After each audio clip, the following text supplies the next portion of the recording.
Well, South Heights is a well-oiled machine. Without one person, nobody else can do their job, and nobody else will learn, and that's not good.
What makes it so magical? It's everything. It's the kids, it's the people we work with, it's the culture, it's just the whole school. The kids love to come here. This is like home to them. We inspire them to learn, to be better. We include new people in. We do things together as a team. We've gone to the movies together. We've gone to ball games together. We try to be a family here. We love our parents. We love our students. We try to treat our parents as equals. So tell me what makes South Heights unique and magical. Oh, it's the culture. The culture. We're really open to ideas, and if you have an idea, you can just say it out loud, and all of a sudden it'll come to fruition.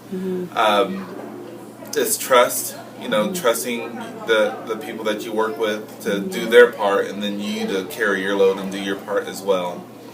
And then, I don't know, it's like no place on earth. Wow. We are just like, we just all communicate really well together, and we love each other. And most of us have either had kids here or their kids come here, so we get to not only know our coworkers, we get to know their families, and we do try to do activities where spouses come or boyfriends come and kids, and it's just like an extension of your personal family. And I think you can also classify it as a family because we're here because we want to be. Yeah. And the culture, again, like Mr. Carroll, he's awesome. And we talked about how he doesn't micromanage, but instead he respects you for the job that you do. And, and we want to please him just because, he's motivating and really good at his job too. So I think that also and if helps the people have family. not been cut out to be here, he is very good at helping them go elsewhere. Yeah. Because this is not like I said earlier, rainbows and butterflies in the classroom every day. There are challenges every day. So, you have to be one of those people that are willing to, meet those challenges head on and see what you're going to do and work with the others in the building to work it out. And if that's not something you want to do every day, then, he welcomes them to find a place where there is rainbows and butterflies. I think the best mentality that we all share is that they're all our kids. It's not just kindergarten is for kindergarten or first is for first. It's every kid for every teacher at all times. Because we do whatever's best for kids. What we shared with him is I just think that it just has to be your personality that you fit in. That you love the challenge, that you love kids, and that you're willing to do whatever you can to break down barriers for those kids. We shared earlier that we are exhausted because we give so much, but it's what we love. It's where we're meant to be and what we need to be doing. So We have a good time. We make sure to do that, and I agree with what Ms. Hall's saying. But we talked a lot about building relationships with our parents, our families, our kids, and just really sticking with them and letting them know we're there for them and let them know that this is not a stopping point, but a beginning point. And so we want them to be successful and do everything that they want to do in life. And we like to, create that bridge and let them know how to get there, the tools to get there. And make them believe it. And make 'em If believe they've it, never yeah. been told that before. Right. Make them believe it, that no matter what their physical house situation is right now, that they can be and do anything they want to do. That they have to believe that they can do that. So exposure to possibilities and exposure to just things in life. Like even take them to the movies and taking them across the bridge. We've had kids before ask if it's the ocean, because they've not been there. What makes South Heights so great? It does different types of things that normal schools wouldn't do, like plays, or it does like good rewards, like May Fun Days. They're fair all the time. Like sometimes, because we already know if kids are always good, and we always know just that we always think that everyone has a special thing in them, and we want to let everyone see that. And if you get in trouble and you normally don't get in trouble, they'll talk to you, say why are you acting like this? This is not you. So here, we'll give you one chance, but if you're back in the office, you're gonna get more than a talk, and I think that's fair. There's always when you go to school, you're always just like, man, now we gotta sit up here for a couple hours listening to the teacher blabbering. But the teachers over here, they make the work fun and interesting, and they make you strive more for what you are. They make you want to go up more than you already are. If you're already up there, they make you want to go higher than you are. Well, South Heights is special because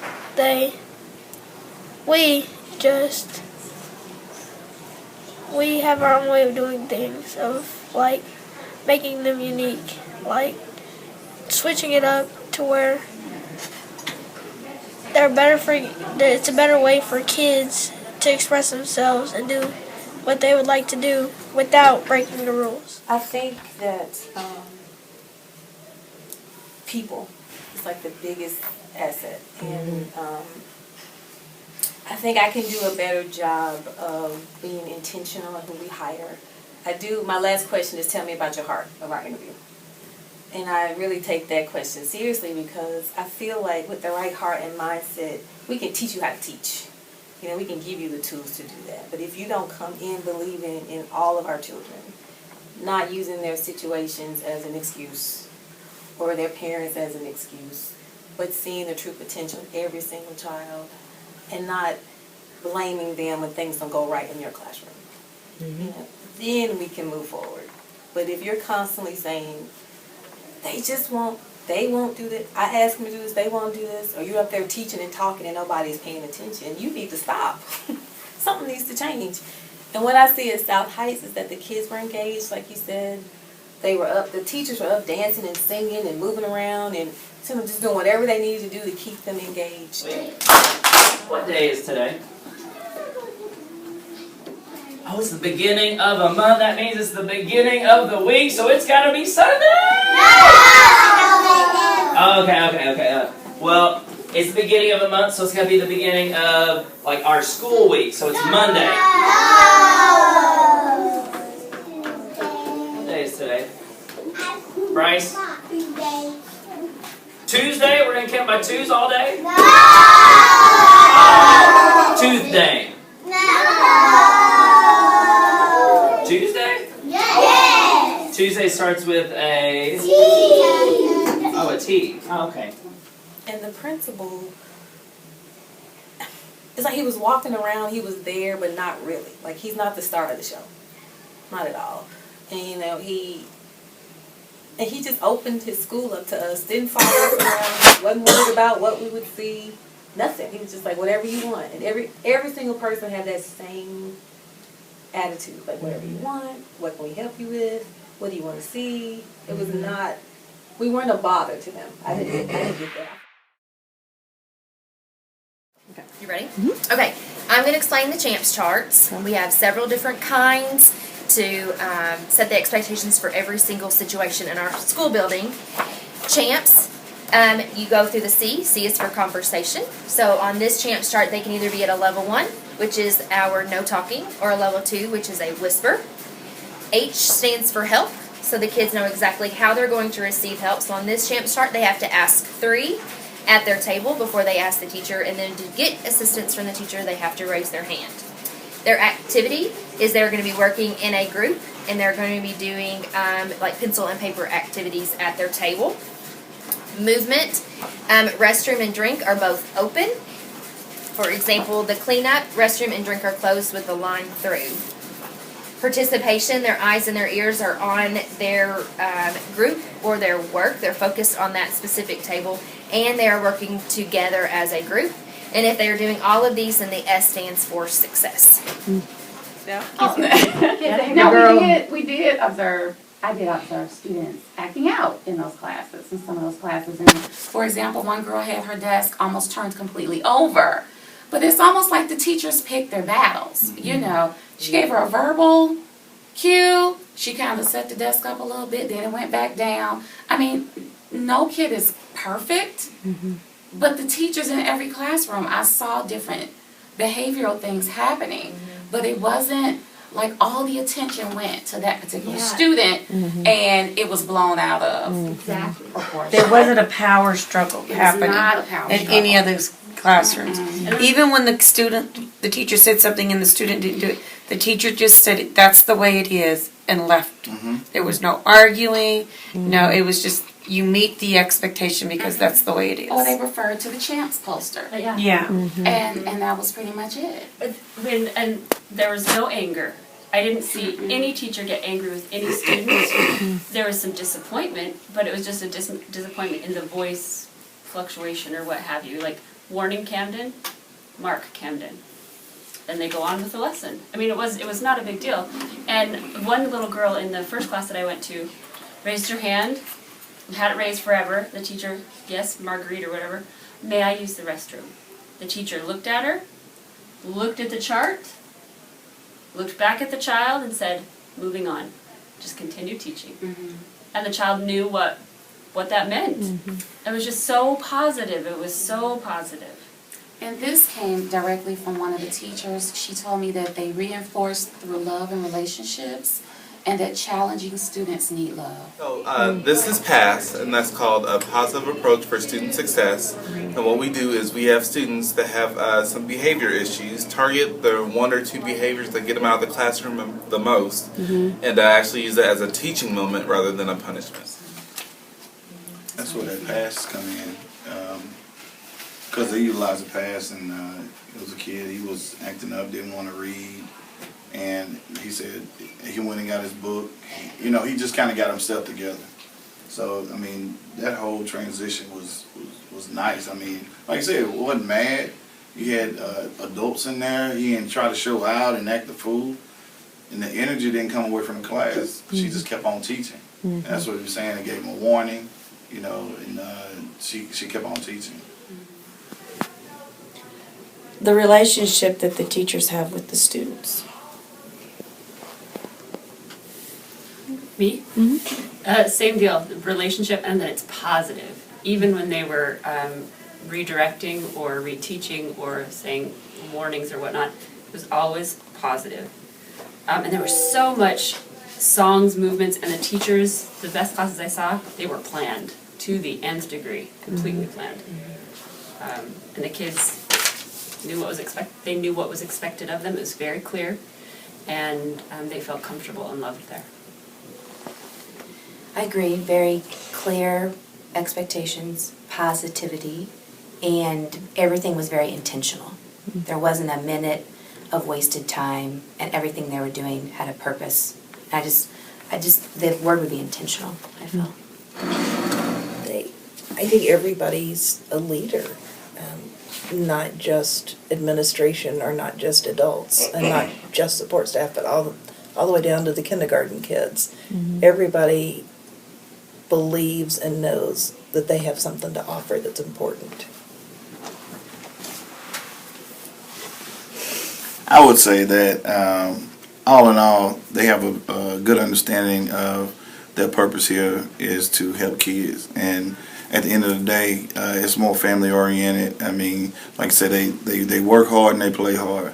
But at the end of the day, making sure that all students are successful at every field of human endeavor. There was a positive climate in every classroom I entered. Students were actively engaged at all times. And there was this consistency of terms throughout the building. Even third grade teachers were relating the same terms that the kindergarten teachers were using. And it was just a consistency throughout the grades. I think there was complete and total buy-in from everybody, including the students and the staff, into this educational experience. And it's more so of an attitude that I don't have to come to school, but I get to come to school. So I thought that was very positive. Say that one more time. There are by far no excuses. They have more kids in each classroom than we do at our school, like 29. I think the biggest takeaway that I'm getting is that it's okay to lead with your heart. And that's the main thing that I'm learning from Mr. Carroll. I think I fell in love with him and his style of leadership. Just reading this case study and all the information and seeing the TED Talk. But coming here, I know that it's real. And that his faculty feels it, his staff, the students, the families, they all feel it. And that it's okay to lead with your heart. And I think that's the best way. And I think South Heights is Napier 5 years from now, 3 years from now. And there's nothing that's rocket science that's going on here. It's mainly loving kids, loving and trusting in each other, and just having a general belief that they will succeed. Every person in the building. Everybody speak. When can we start? Now. Now that's what our superstar. Oh. I'm like, what? We start now. Start. Okay. How do we begin? What are we going to do to implement positivity? What are we going to do to implement parent buy-in? What are we going to do to reach out to the community? How are we going to do this? What's the plan? What's the plan? Yeah. Like break it down into steps. And the outliers may say, that sounds good for next year. Or that is way too much work. These That are the is critics, a lot yeah. of planning. Yeah. I mean, that is a lot of effort. Our kids can't do that. Yeah. Critics will be like, I didn't sign up for this. Yeah, they work there, but they have behaviors that no one's ever seen. And they're all the time. Their kids don't have the home life that our kids do. So we'll hear excuses and exceptions. Okay. Our superstars may say, so what? Now what? Remember that? TED Talk we did? So what? Now what? What do we do now? How do we change? How do we get there?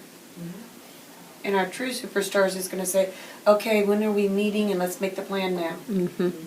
All the true superstars be like, okay, we have things in place, so it's not going to be so hard. Let's get the people who don't want to be here out.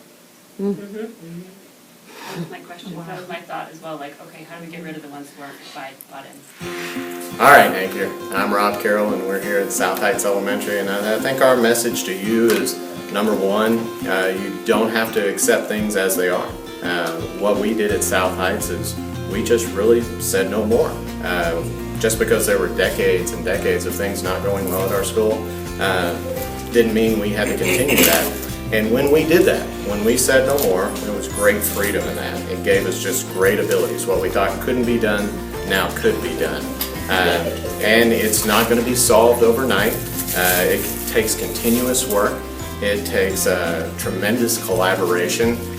We say here at South Heights, we love each other. You know, we'll walk through the hall and I'll see someone and I'll say, hey, I love you. And that's okay, because that's what it's going to take. It's not going to take the hammer to change a school, you know, for the best. It's going to take love, and it's going to take hard work and perseverance and just belief. So, you know, just today's the day. Just say no, not anymore. We're changing the trajectory of our school, and we're going to be the best school in Tennessee, if not the nation.